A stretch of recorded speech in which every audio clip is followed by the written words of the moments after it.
problems, and one makes $1,000 a month, the other makes $2,000 a month. Now that was my puzzling question. Why would this long list be the same and the money twice as much, I asked. What's the difference between $1,000 a month and $2,000 a month? And I don't mean $1,000 a month, right? I could figure that out. But what makes the difference? Why would one person do twice as well, 3 times as well, speaking economically? Now, I know there's more than one way to do well. I understand that. But in this little narrow area called compensation, what's the difference? Well, back then, with my faulty thinking, I'm trying to reason it out. I thought, well, maybe time makes some of the difference, right? Some people do better because they have more time. I used to say, Harold ought to be able to do well. He's got a lot of time.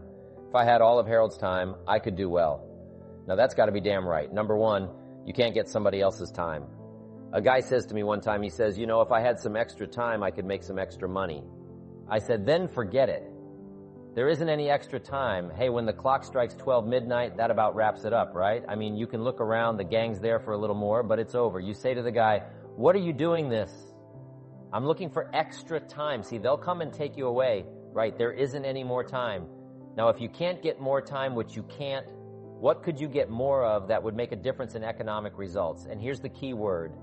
Make it a part of your notes. We're going to consider it tonight. The word is value, and I have a little phrase for your notes. Value makes the difference in results. Value makes the difference. You can't get more time, but you can create more value. Now, here's the first lesson in economics. Everybody should learn it from the time they're old enough to understand what a dollar means, how to earn one, how to get one, how to keep one, what to do with it. First lesson of economics. We primarily get paid for value. That's lesson 1, bringing value to the marketplace. That's how you get paid. You don't get paid for the time. I know it takes time to bring value to the marketplace, but you get paid for the value, not the time. Now, since that's true, here's one of the key questions of the evening. Is it possible to become twice as valuable at the marketplace and make twice as much money in the same time? Could you become 3 times as valuable, make 3 times as much money in the same time? Is that possible? The answer is yes. If, and it's always if right. Life is known as the big if. Harry Truman once said, life is iffy, how true. And here's the big, if we're going to consider it tonight, it's possible to do much better at the marketplace if you go to work primarily on yourself. And that's the theme of our seminar tonight, learning to work primarily on yourself. People have asked me for the last 24 years, how do you develop an above-average income? And the answer is, become an above-average person, develop an above-average handshake. Some people want to be successful. They don't even work on their handshake. As easy as that would be to start on, they let it slide. They don't understand. They develop an above-average smile, develop an above-average excitement, develop an above-average interest in other people, develop an above-average intensity to win. See, that'll change everything. Probably one of the most frustrating experiences in life is looking for an above-average job with above-average pay without becoming an above-average person. It's called frustration.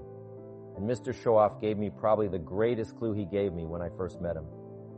He said, Jim, if you want to be wealthy and happy the rest of your life, just learn this lesson.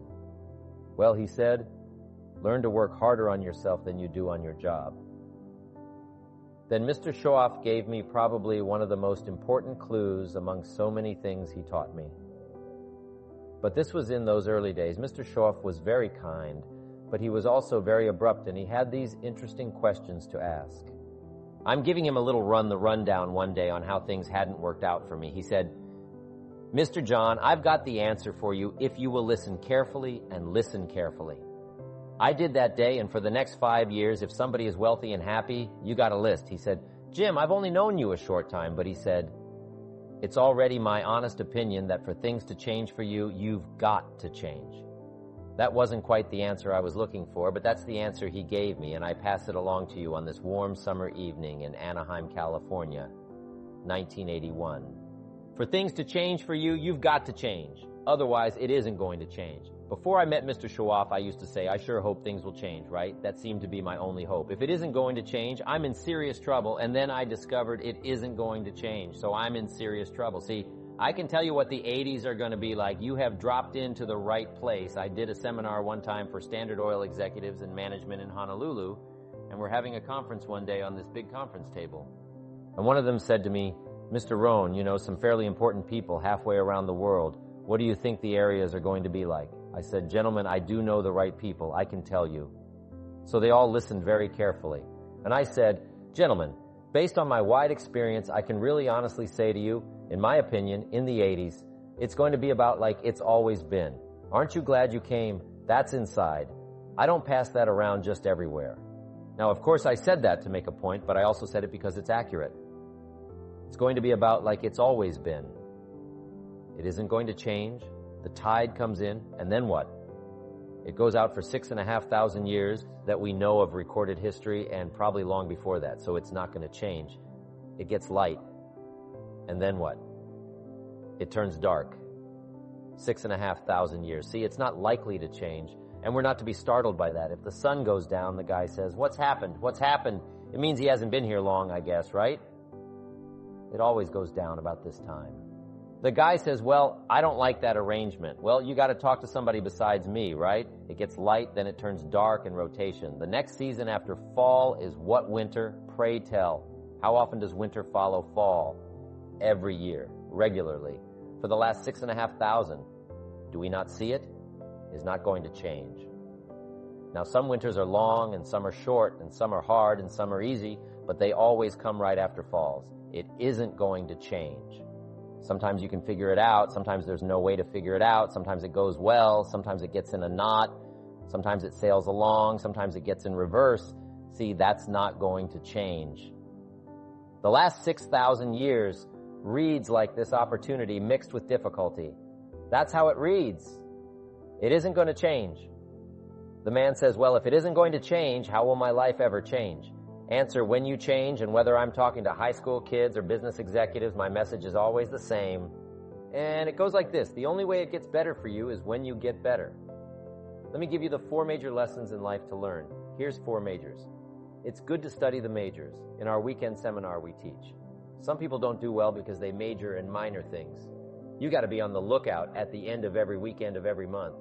You got to check, make sure you're not spending major time on minor things.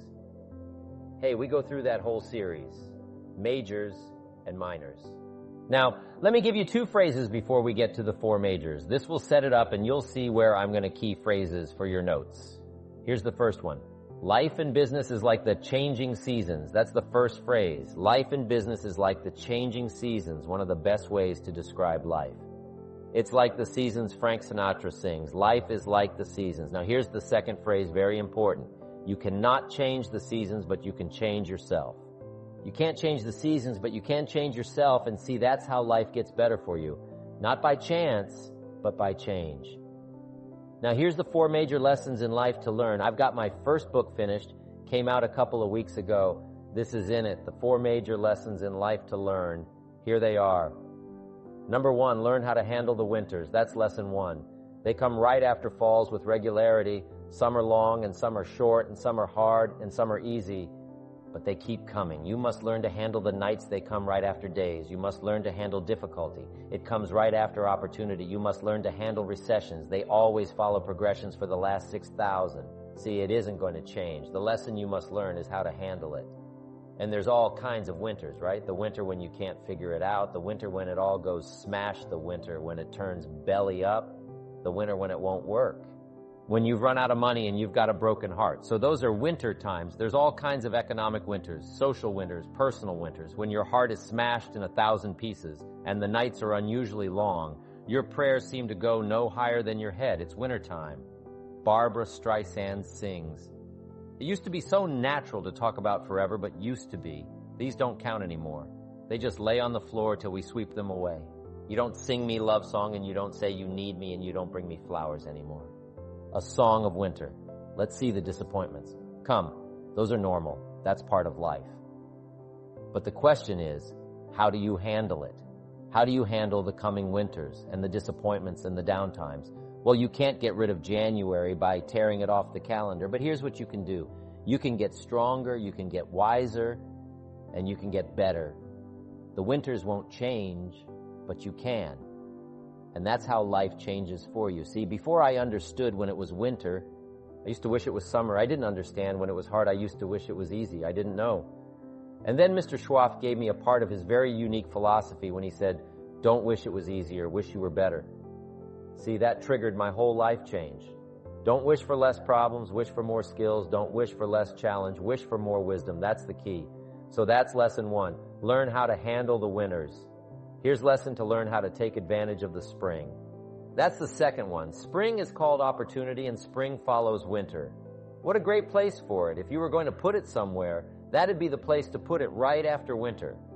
And pray tell, how often does spring follow winter? Every year with regularity, 6,000. You can almost count on it. See, opportunity always comes days, follow nights. Isn't that terrific? Opportunity follows difficulty. But here's what you must learn to do. Underline these 2 words in that key phrase.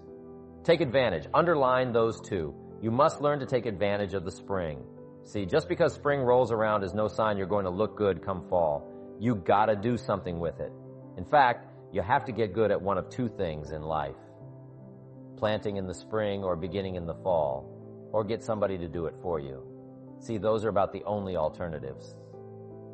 Now here's what else you must do. Take advantage of the springs quickly, because there's only a few. Just a handful of springs have been handed to each of us. They don't come forever. Life is fairly brief, so you've got to read every book you can get your hands on and what to do with your springs while they're here and take advantage. They soon run out. The Beatles wrote, "Life is so short," and for John Lennon it was extra short. But life is brief. Elton John sings. She lived her life like a candle in the wind. It's brief. So what are you going to do with your life? You've got to get at it. Don't just let the springs pass. Here's the 3rd major lesson in life to learn. Learn how to protect your crops all summer. You got to take care of what you start. Sure enough, as soon as you've planted your garden in the spring, the busy bugs and the noxious weeds are out to take it. And here's the next bit of truth. They will take it unless you prevent it. And that's the 3rd major skill to learn. You've got to learn to prevent the intruder from taking all the good you start. It's one of the challenges. Here's 2 key phrases on the number 3. First one, all good will be attacked on this planet. Maybe not the next one we get to, but on this one, all good will be attacked. Every garden will be invaded. Not to think so is naive. And here's the second phrase. All values must be defended. Political values, social values, community values, family values, marriage values, friendship values, business values. Every garden must be tended all summer. 3rd major lesson. Now here's number 4. 4th major lesson in life is to learn how to reap in the fall without complaint. Learn to reap.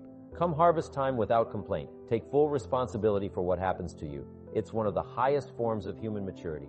Full responsibility. It's the day you know you've passed from childhood to adulthood. The day you accept full responsibility. And another note, learn to reap in the fall without apology. Without apology. If you do well and without complaint. If you don't, that's maturity. I used to have that long list of reasons why I wasn't doing well. To explain. You got to explain, right? Otherwise, you're going to look bad. I used to have this funny list called reasons for not looking good. I used to blame the government. I mean, you can believe that or not, it was at the top of my list. I had a lecture second to none. The government that was on the list. I used to blame taxes. Look what you got left. After they take everything and they expect you to do well. That was on my list. Their prices. That one's easy, right?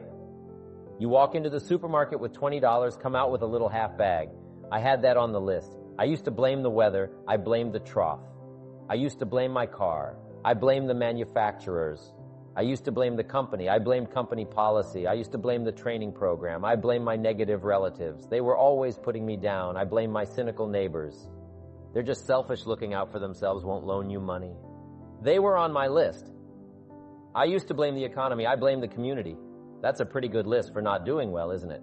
I thought it was good. I'll never forget one day. Mr. Schwab is very kind, but he was also very blunt, and this was no exception. And I'm glad he was blunt. There's a lot of things I have missed. If he hadn't been blunt. One day was sort of a curious look on his face. He said, "Jim, just out of curiosity, tell me, how come you haven't done well up until now?" Excellent question. I thought, well, I won't look too bad. I'll go through my list. And this list I just gave you, I put that on him, and he was very patient. He let me go through the whole thing, the government, the weather. I went through this whole thing. When I finished, he looked my list over very carefully. He said, "Mr. Rohn, big problem with your list. You ain't on it. How brilliant." When I went to work for him a few months later, I learned very quickly to tear up my list. Reasons for not doing well. And I threw it away, and I got me a fresh piece of paper, and I put one word on it, me. There's a Black Heritage spiritual that says, "It's not my mother, Norman, father, Norman, brother, Norman, sister, but it's me. Oh, Lord, standing in the need of prayer." See, I used to blame everything outside. And then let me give you a little philosophy that helped turn my life around. It's not what happens that determines the quality or the quantity of your life. It's not what happens. And the reason is because what happens to about everybody, no different. The sun went down on all of us last night, a common event, a happening, and I found out that the same things can happen to two different people. One gets rich and one stays poor. Why is that? It's because it's not what happens, but rather it's what you do. That changes everything. So that's a key phrase. It's not what happens, it's what you do. What happens is about the same. You might put that in parentheses here. Same what people do. That's what's different. Anything can happen, right? Everything can happen. I've heard all the stories. I've been one of the stories. Hey, we could all tell stories all night long, right? Happenings. Anything can happen. Have you heard of Murphy's Laws? Anybody here to Murphy's Laws? Okay. Most of you have. Murphy had these laws. One of them was, if anything can go wrong, it will. That's one of Murphy's Laws. He was not one of the great positive speakers of the day. But anyway, it's still true though, right? Anything can go wrong. Everything can go wrong for sure. I've fallen out of the sky so many times. Once to the tune of a couple of million. Devastating. Took me a while to survive that one. Now, it wasn't all that much, but it was all I had. I mean, that's when it's much, right? When that's all you got. If you got 3 to go, you got 1 left. You ain't looking that bad. But when it all goes, has anybody been there when it all went? Anybody? Come on, the rest of you liars go.